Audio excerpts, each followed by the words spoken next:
A'udzu billahi minasyaitonir rajim. Bismillahirrahmanirrahim. Assalamualaikum warahmatullahi taala wabarakatuh. Muslimin muslimat yang dirahmati Allah Subhanahu wa taala, alhamdulillah. Pertama kita merafakkan kesyukuran kepada Allah Subhanahu wa taala yang mana dengan limpah rahmat dan izin daripada Allah Subhanahu wa taala kita masih dikurniakan dengan kesempatan masa dan juga waktu, di samping dikurniakan dengan berbagai-bagai kurniaan dan juga pemberian. Mudah-mudahan segala apa juga nikmat yang dikurniakan oleh Allah Subhanahu wa taala kepada kita maka dapat kita pergunakan untuk terutamanya mendekatkan diri kita kepada Allah Subhanahu wa taala, melaksanakan apa yang telah pun diperintahkan dan meninggalkan apa yang dilarang. Mudah-mudahan segala amalan-amalan ataupun kebaikan-kebaikan yang kita laksanakan akan diterima sebagai suatu amal yang soleh yang kita harap menjadi sebab ataupun punca untuk kita mendapat rahmat, keredaan dan keampunan daripada Allah Subhanahu wa taala, terutama di akhirat kelak insya-Allah. Baik, jadi pada malam ni kita nak membincangkan menyambung persoalan-persoalan ataupun penjelasan yang diperjelaskan oleh para ulama berhubung dengan apa yang telah pun kita sebut dalam kitab Al-Mawa'izul Badi'ah berkaitan dengan pengajaran yang ke-27. Ketika mana dalam pengajaran ini Allah Subhanahu wa taala mengingatkan kepada kita tentang persoalan ibadah yang merupakan mudah-mudahan penyebab dan juga punca untuk kita akan mendapat segala apa juga perkara yang dijanjikan oleh Allah Subhanahu wa taala daripada pemberian keampunan, syurga dan juga keredaan Allah Subhanahu wa taala. Dan kita masih membincangkan tentang persoalan yang diperjelaskan oleh para ulama berhubung dengan apa yang kita sebut sebagai persoalan ibadah, untuk kita memahami, untuk kita mengetahui bahawasanya ibadah ini bukanlah sebagaimana yang kita biasa faham, sebagaimana biasa yang kita tahu, tetapi mempunyai makna yang begitu luas, ruang dan juga kesempatan yang dikurniakan oleh Allah Subhanahu wa taala kepada kita untuk kita mencari kebaikan-kebaikan, untuk kita mencari seberapa banyak kemanfaatan yang dapat kita hasilkan sebagai satu persediaan ataupun bekalan untuk kita bawa pulang bertemu dengan Allah Subhanahu wa taala.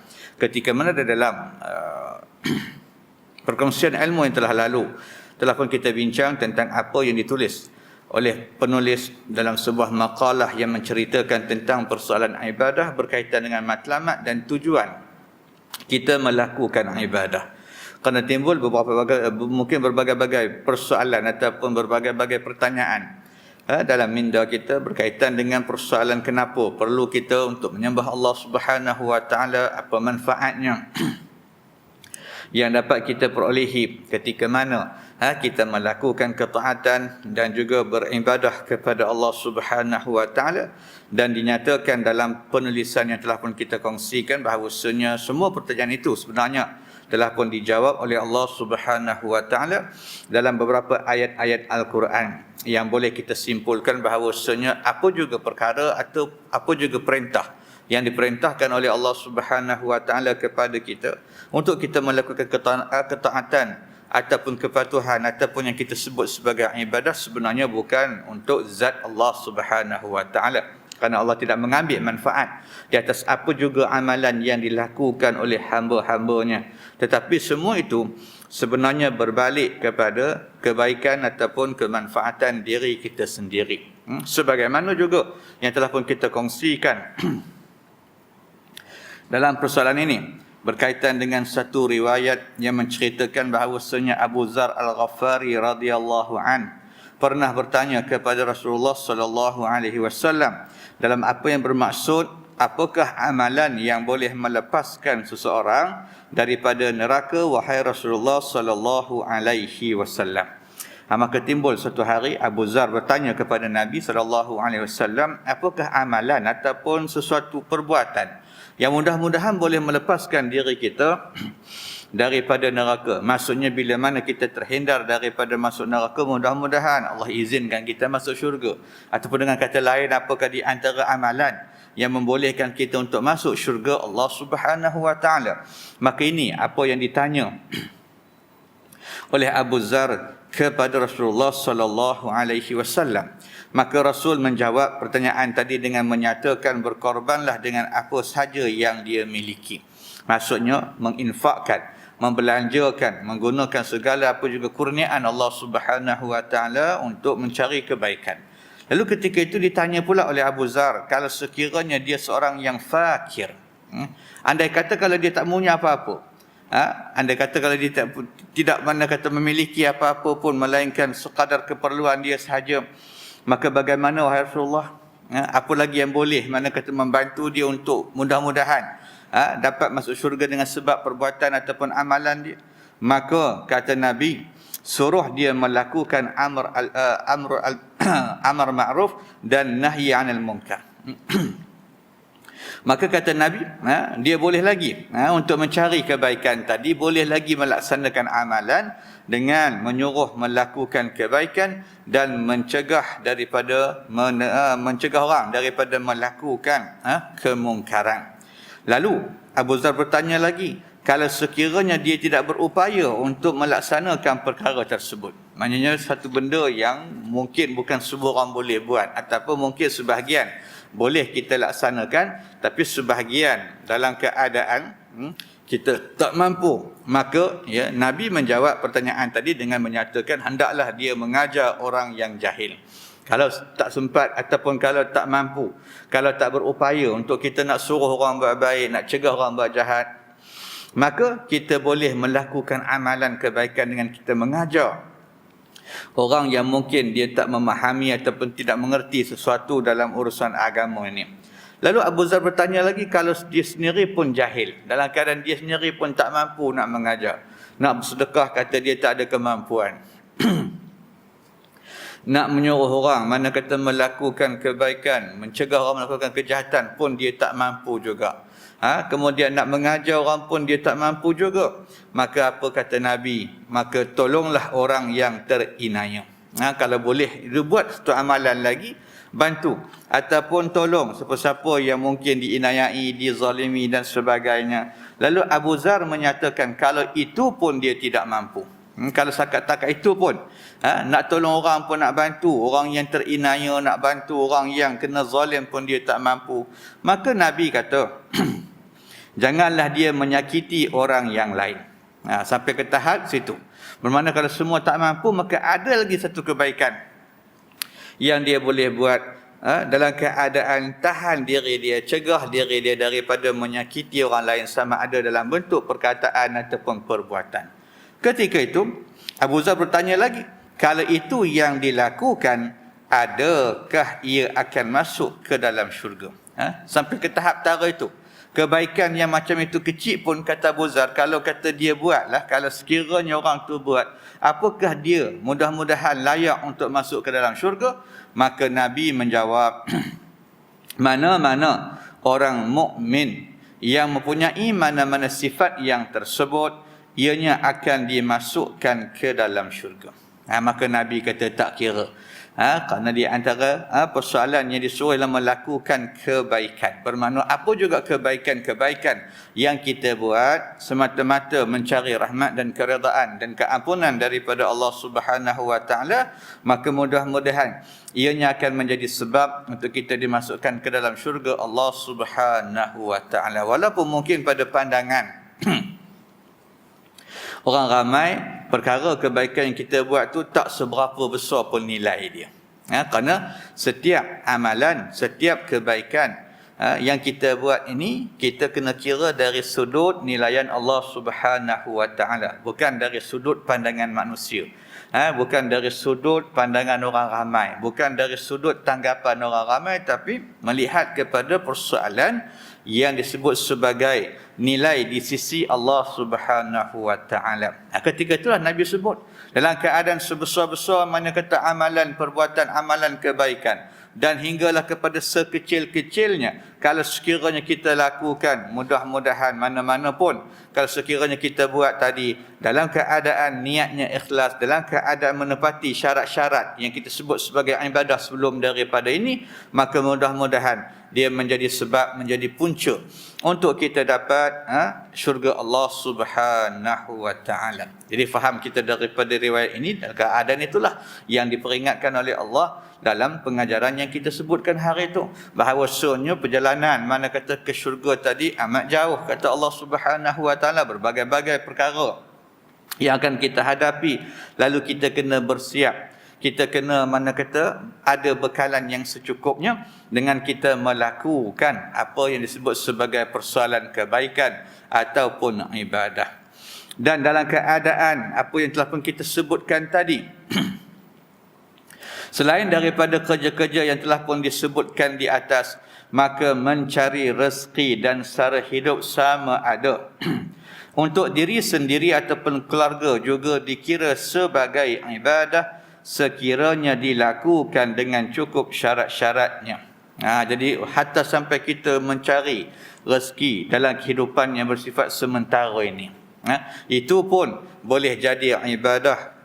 Itu pun boleh dikira sebagai sesuatu yang mudah-mudahan menjadi sebab untuk kita mendapat apa juga yang disebut sebagai kurniaan ataupun janji Allah untuk dikurniakan kepada hamba-hambanya di akhirat kala. Tapi dengan syarat kena ikut beberapa persoalan yang telah pun kita sebut dalam penjelasan sebelum daripada ini tentang syarat-syarat satu kerja untuk menjadi ibadah. Antaranya kita laksanakan ikhlas kerana Allah. Kerja yang kita buat tu memang diharuskan dari segi hukum. Jangan meninggalkan perkara-perkara yang bersifat kefarduan. Jangan ada dalam kita melaksanakan ibadah tadi kita menzalimi orang, sama ada dalam keadaan kita sedar ataupun tak sedar. Maka itu di antara perkara dia. Pernah satu hari sahabat melihat seorang laki-laki yang kulit badannya kasar kerana kuat bekerja. Maka diceritakan dalam satu riwayat, pernah sahabat bila mana mereka melihat seorang laki-laki waktu itu dalam keadaan maknanya kulit badan dia tadi agak kasar, menunjukkan kata dia ni kuat kerja, bekerja mencari rezeki. Lalu mereka berkata, alangkah baiknya jika dia menggunakan kekuatan tubuhnya itu untuk berjihad di jalan Allah Subhanahu wa taala. Maka mereka katalah, kalau sekiranya kekuatan yang macam itu, keadaan fizikal yang macam itu, keadaan maknanya susuk tubuh yang macam itu, alangkah baiknya kalau kata semua tu digunakan untuk dia berjihad di jalan Allah Subhanahu wa taala. Maka timbul maknanya persoalan tu pada diri sahabat. Lalu mendengar perkataan sahabat tadi, Rasulullah pun bersabda, jika ia bekerja mencari nafkah untuk anaknya yang kecil, itu adalah juga dikira sebagai fi sabilillah. Dan jika dia bekerja untuk kedua-dua orang tuanya, itu pun dikira sebagai fi sabilillah. Dan jika ia bekerja mencari nafkah untuk dirinya sendiri juga, dikira dia berada pada apa yang disebut sebagai fi sabilillah. Tetapi jika ia bekerja untuk tujuan untuk menunjuk-nunjuk dan riak, maka itu adalah apa yang disebut sebagai fi sabilis syaitan, yakni pada jalan yang disuruh oleh syaitan. Maksudnya nak sebut kata daripada riwayat ini, apapun kerja yang kita buat tadi, mudah-mudahan dia boleh menjadi satu yang disebut sebagai ibadah ataupun kebaikan. Sehingga kan ada sebuah hadis yang diriwayatkan antaranya oleh Imam Tirmizi dan Muslim, juga Imam Bukhari, yang menceritakan Nabi kata, sesiapa sahaja di antara kalangan orang Islam yang menanam tanaman dengan tangannya, tiba-tiba tanaman tadi dimakan oleh burung ataupun diambil oleh manusia ataupun dimakan oleh binatang-binatang ternakan, maka ia akan diberikan pahala sedekah. Sampai kita tanam pokok, ialah kadang-kadang kita tanam pokok tak, beli pokok buah misal kata nak tanam maka kita pun tanamlah dengan mengharapkan mudah-mudahan besok pokok ni misal kata menghasilkan buah, boleh kita rasa, boleh kita makan. Tiba-tiba takdir Allah, izin Allah, pokok tu jadi elok lah. Sampai ke tahap dia buah. Tapi masalahnya buah tu bukan rezeki kita, orang lain ambil dulu. Sama ada binatang ke, sama ada burung ke, sama ada orang ke. Namun, apa yang kita lakukan tadi juga, kata Nabi, akan diberikan pahala sedekah. Dalam keadaan mana kita mendapat kebaikan. mendapat satu manfaat daripada hasil kerja yang kita lakukan. Baik.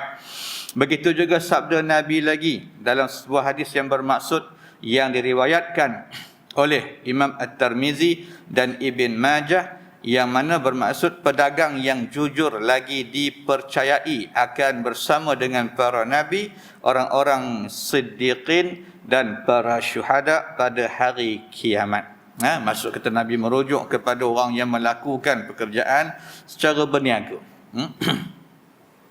secara berdagang. Maka dalam keadaan dia bekerja tadi, dia menepati beberapa syarat-syarat yang telah pun kita sebut. Dia dalam keadaan mana kata berniaga dengan meniagakan ataupun memperdagangkan barang-barang yang diizinkan untuk diniagakan dalam syarak, kemudian tidak melalaikan tanggungjawab dia terhadap perkara-perkara yang mana kata fardu, kemudian ikhlas kerana dia melaksanakan perkara tadi kerana nak mencari, menunaikan, melaksanakan tuntutan Allah Subhanahu wa taala, dan dalam keadaan dia berniaga tadi maka dia menjauhkan sifat-sifat yang boleh mana kata menyebabkan dia berdosa. Dia tidak menipu, tidak tidak berniaga dengan menjual barang-barang yang tak elok dan sebagainya, maka itu yang disebut sebagai persoalan yang Nabi kata tadi. Maka mudah-mudahan dia akan digolongkan oleh Allah Subhanahu wa taala bersama dengan para nabi, siddiqin dan syuhada pada hari kiamah. Dalam keadaan keluasan ataupun sudut yang ada yang diberikan oleh Allah Subhanahu wa taala tadi, cukup luas ataupun amat mana kata banyak kepada kita untuk kita gunakan, untuk kita mencari kebaikan, untuk kita melakukan ibadah. Maka mudah-mudahan ibadah tadi akan memberikan sesuatu yang bermanfaat kepada kehidupan kita, sama ada di atas muka bumi ni ataupun lebih-lebih lagi di akhirat kelak. Jadi kesimpulannya, kata pengarang kata penulis makalah ini kita seharusnya menyedari betapa pentingnya untuk kita mengetahui serta memahami konsep ibadah yang ditentukan oleh Allah dalam syariat Islam ini. Jadi ketika itulah kena kita faham sungguh. Kena kita mengetahui dengan pengetahuan yang sebenar-benarnya, memahami dengan pemahaman yang sempurna berkaitan dengan maksud ibadah. Kerana ibadah merupakan pengabdian diri yang berterusan kepada Allah, mengamal serta mengikuti kehidupan sebagaimana yang ditentukan oleh Allah sepanjang masa. Maknanya tidak cukup bagi kita dengan hanya mengerjakan ibadah khusus semata-mata dan meninggalkan ibadah yang umum. Pun begitu, sama juga hukumnya, tidak harus ibadah umum tadi yang kita lakukan melalaikan kita daripada ibadah khusus. Lalu, iman yang dianugerahkan oleh Allah sebagai nikmat yang terbesar sebenarnya menuntut kita untuk melaksanakan kedua-dua perkara tadi di dalam kehidupan kita. Jadi itu yang disebut dalam masalah mana kata ibadah tadi. Kita faham kata persoalan ibadah ni bukan hanya terkhusus kepada amalan-amalan yang tertentu. Kerana kita dah bincang hari itu dalam persoalan yang disebut oleh para ulama, ibadah ni terbagi kepada dua jenis. Ada yang khusus dengan ada yang umum.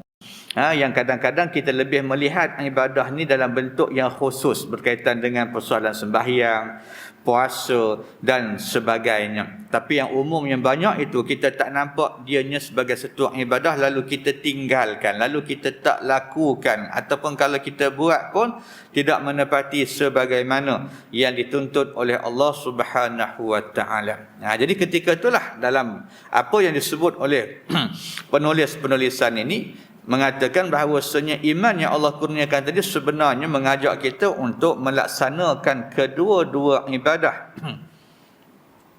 yang dituntut ke atas diri kita sebagai mereka yang beriman kepada Allah Subhanahu wa taala, sebagaimana yang terdapat dalam ayat dalam surah Fussilat pada ayat yang ke-30 yang bermaksud, sesungguhnya orang-orang yang mengatakan Tuhan kami adalah Allah, kemudian mereka meneguhkan pendirian mereka, maka malaikat akan turun kepada mereka dengan mengatakan, janganlah kamu berasa takut dan janganlah kamu berasa sedih, dan bergembiralah mereka dan gembirakanlah mereka dengan perolehan ataupun dengan janji perolehan syurga yang telah pun dijanjikan oleh Allah Subhanahu wa taala kepada mereka.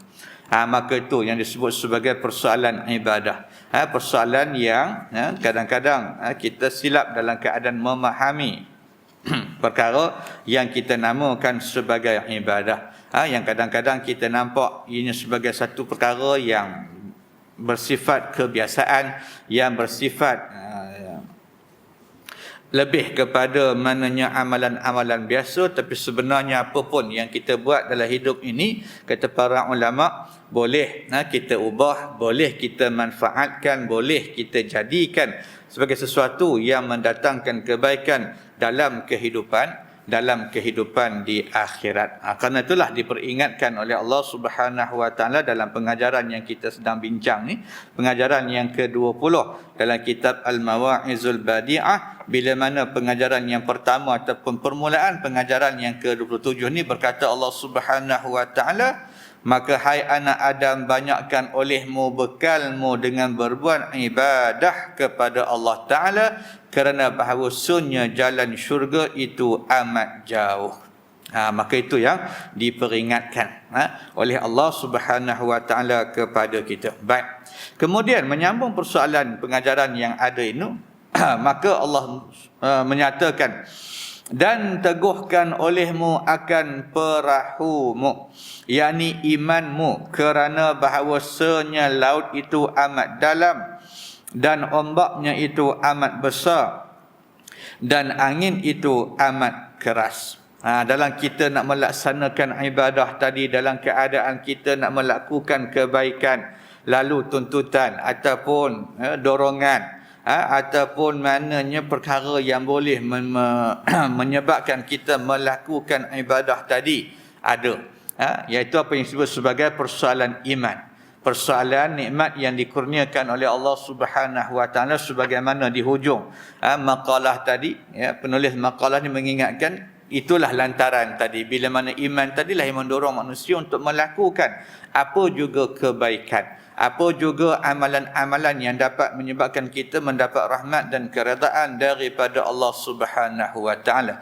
Bila mana penyebabnya ada, bila mana perkara itu merupakan perkara yang akan mudah-mudahan menjadikan kita beramal, maka itu juga yang dipesan oleh Allah Subhanahu wa taala agar kita memelihara, agar kita menjaga, yang Allah sebut tadilah, dan teguhkan olehmu akan perahumu, yakni simbol kepada iman, yakni imanmu. Kenapa? Kerana bahawasanya laut itu amat dalam dan ombaknya itu amat besar dan angin yang ada itu amat keras sifat dan tiupan dia. Maka dibayangkan dalam keadaan mananya kita berada di atas muka bumi Allah Subhanahu wa taala, umpama orang yang berada dalam keadaan berada di tengah lautan. Laut yang cukup mana kata dalam, berserta dengan mana kata ombak yang begitu besar, dengan tiupan angin yang begitu kuat. Jadi ketika mana kita berada di tengah-tengah keadaan yang macam itu, maka kita memerlukan alat yang cukup mana kata kukuh untuk mana kata kita mengharungi keadaan-keadaan yang ada.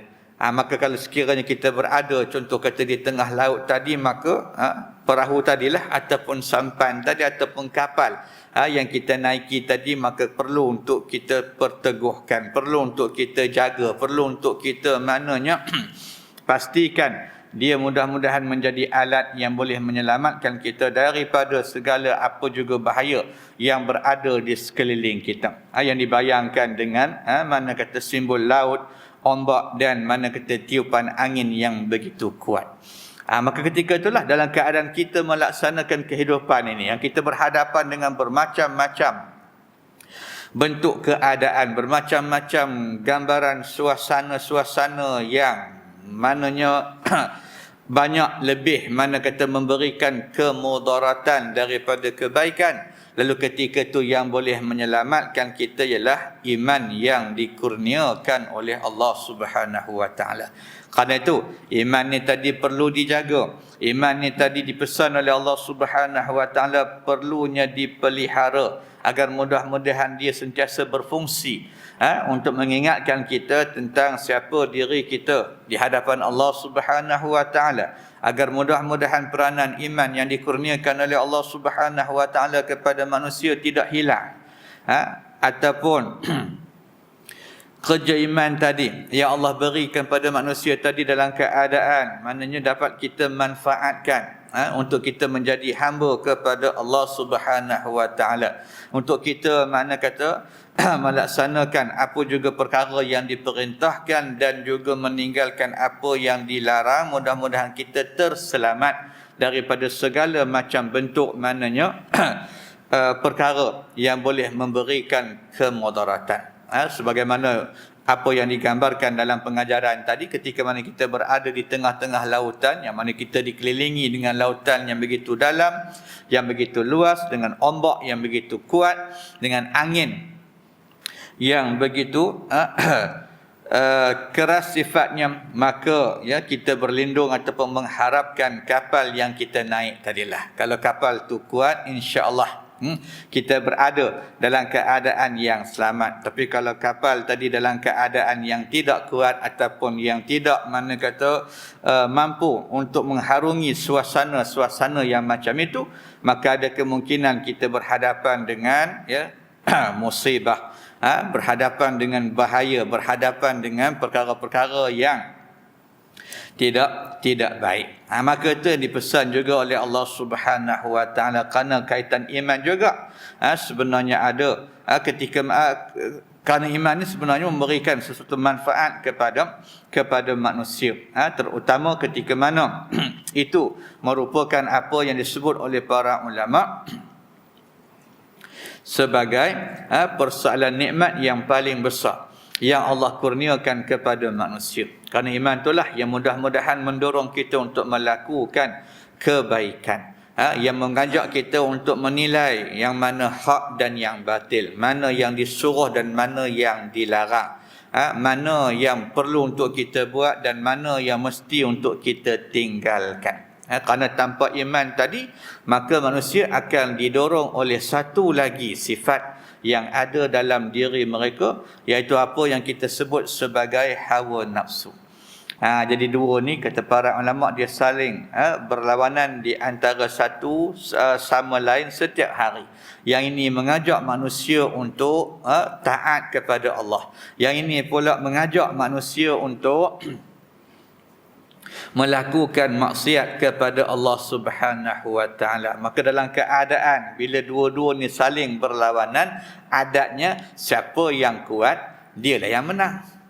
Kalau kuat misal kata iman tadi, mudah-mudahan nafsu tadi tidak berupaya untuk mana kata mengajak manusia tadi melakukan kejahatan, ataupun kalaupun manusia tadi melakukan sesuatu maksiat, melakukan sesuatu dosa, maka iman tadi menyedarkan dia tentang perbuatan dia, lalu dia bertaubat, lalu dia membersihkan balik diri dia, menyucikan balik maknanya diri tadi daripada dosa dengan bertaubat, dengan beristighfar, ataupun dengan melihat dosa tadi sebagai sesuatu perkara yang tidak elok, lalu timbul penyesalan dan juga perasaan tak tenang dalam diri. Tapi kalau sekiranya mana kata iman tadi dalam keadaan yang tidak berapa kukuh dan tidak berapa kuat, ketika itulah mungkin nafsu tadi akan mengatasi iman tadi, lalu menyebabkan manusia ini akan sentiasa mencari sesuatu yang menyalahi apa yang telah pun disuruh oleh Allah Subhanahu wa taala, lebih cenderung melakukan sesuatu amalan yang bertentangan dengan perintah Allah Subhanahu wa taala. Kerana itu dalam pengajaran ataupun di antara pengajaran yang terdapat dalam pengajaran yang ke-27 ini, maka Allah mengingatkan kita selain daripada beribadah untuk kita ni mudah-mudahan dapat menjadikan ibadah tadi sebagai sebab untuk kita dapat syurga Allah Subhanahu wa taala, maka Allah juga mengingatkan kita tentang persoalan agar kita sentiasa memperelokkan, menyempurnakan, mengukuhkan iman yang dikurniakan oleh Allah Subhanahu wa taala. Mudah-mudahan dengan iman yang kukuh tadi, maka dia menjadi sesuatu yang mudah-mudahan menghasilkan kebaikan dalam kehidupan manusia. Baik. Dan yang seterusnya diingatkan juga oleh Allah Subhanahu wa taala kepada kita, dan ringankan olehmu akan tanggunganmu, maka gunung itu amat tinggi. Yakni bahawasanya titi siratal mustaqim itu amat seni-seni, yakni halus. Perkara yang ketiga pula yang diingatkan oleh Allah Subhanahu wa taala ialah apa dia? Dan ketika mana Allah mengingatkan kita tentang persoalan apa yang disebut dalam ringankan olehmu akan tanggunganmu. Kenapa?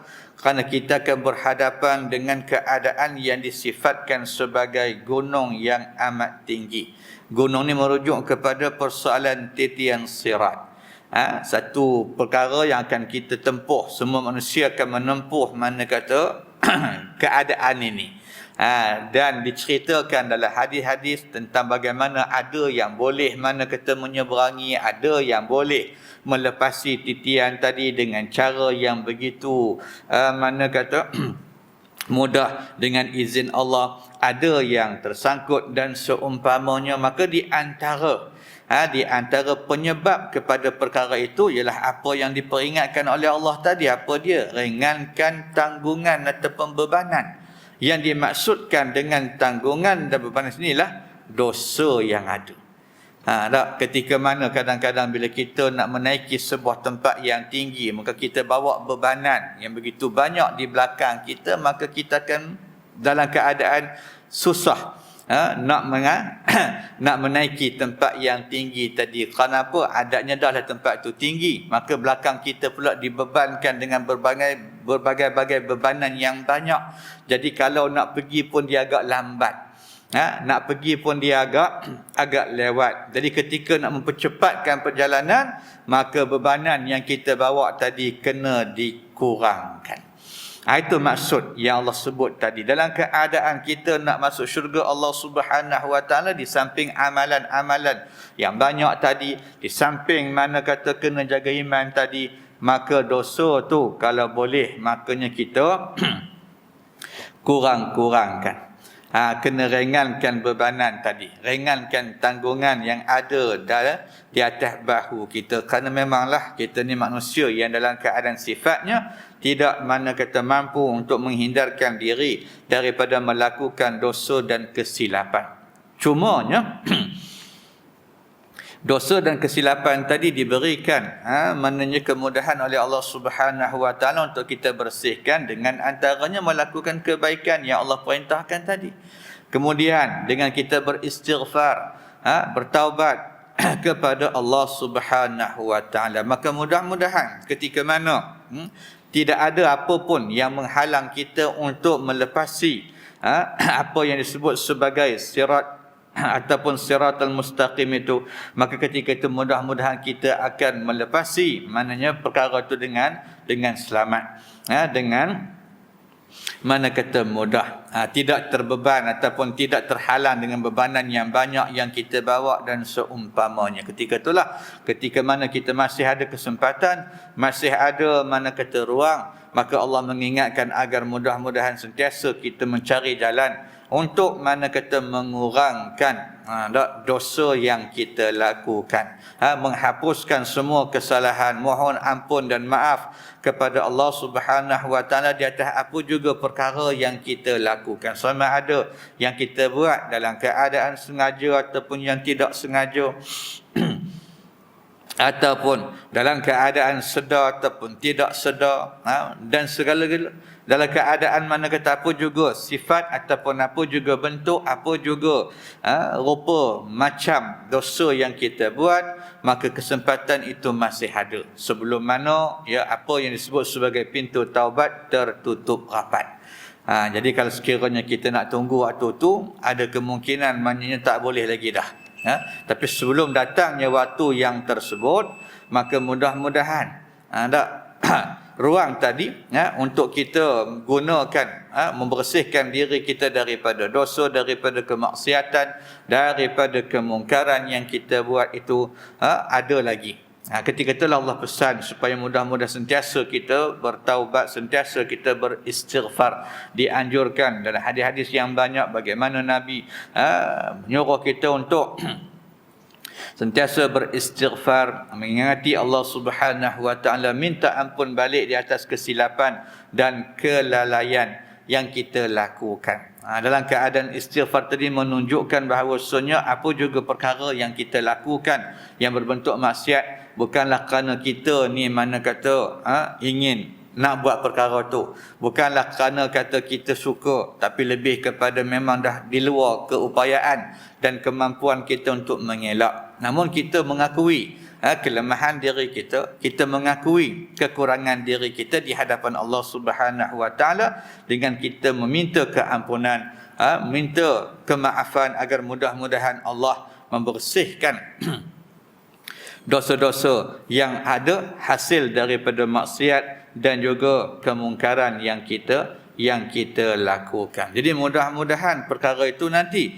akan menjadi satu perkara yang memberikan manfaat kepada diri kita, terutama di akhirat. Mudah-mudahan kita terhindar daripada segala apa juga perkara yang boleh menyebabkan kita tergolong dalam golongan mereka yang menyesal, mereka yang rugi, mereka yang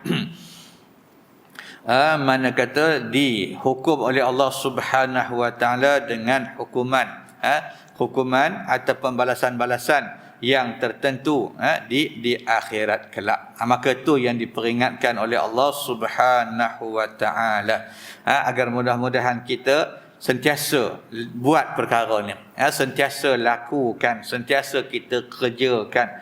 Mudah-mudahan apa juga amalan ataupun ibadah yang kita buat akan diterima dan juga akan memberikan manfaat dan faedah kepada kehidupan kita, insya-Allah. Baik, insya-Allah nanti kita akan sambung sebahagian lagi daripada persoalan yang Allah sebut, dan khaliskan, ini ikhlaskan olehmu akan ilmumu, dan bahawasanya yang menerima itu amat melihat. Maka segala keinginanmu itu di dalam syurga jua, dan kemenanganmu itu di dalam akhirat jua, dan pada hadapanmu beberapa bidadari yang indah-indah. Hai anak Adam, jadikan olehmu akan dirimu hamba bagiku, supaya adalah aku itu Tuhan bagimu, dan hampirkan olehmu akan dirimu kepadaku dengan menghinakan dunia dan mengasih segala kebajikan.